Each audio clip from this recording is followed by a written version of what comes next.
ที่ใกล้จะดับลงสิเฮ็ดจังใด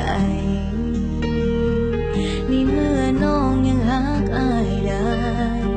และรู้ว่าอายอยากมีคนใหม่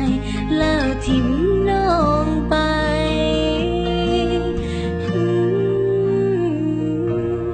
น้องหักอายจนหมดหัวใจยังก็ยอมให้ได้บอกเคยว่าแต่ในวันที่อายขอลาได้แต่กอดเขาและห้องคออยู่ต่อได้บ่ยิ่งเฮ็ดใจบ่ได้มันไวเกินไปน้องยังบ่พร้อมจะเสียใจอยู่ต่อได้บ่น้องขอเป็นเทื่อสุดท้า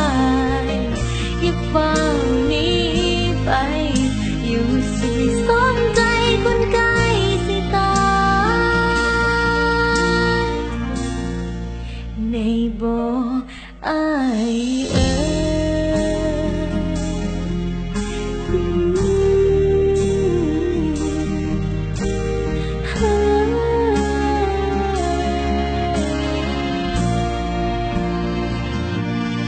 น้องหักอายจนหมดหัวใจ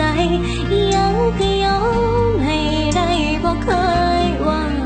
แต่ในวันที่อายขอลาได้แต่กอดเขาและห้องคออยู่ต่อได้บ่ยิ่งเฮ็ดใจบ่ได้มันไวเกินไปน้องยังบ่พร้อมจะเสียใจอยู่ต่อได้บ่น้องขอเป็นเพื่อนสุดท้ายอย่าเฝ้า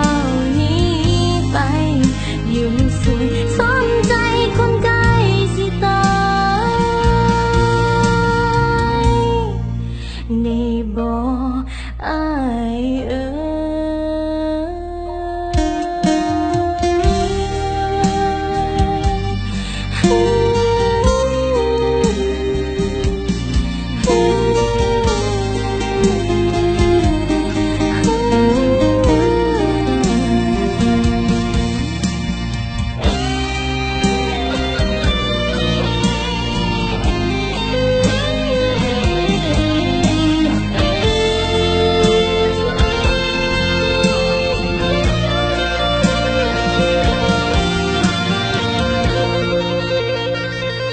อยู่ต่อได้บ่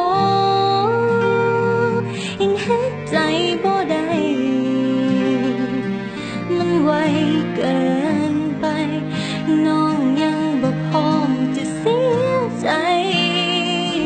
อยู่ต่อได้บ่น้องขอเป็นเทื่อสุดท้ายอย่าเฝ้าหนีไปอยู่สุด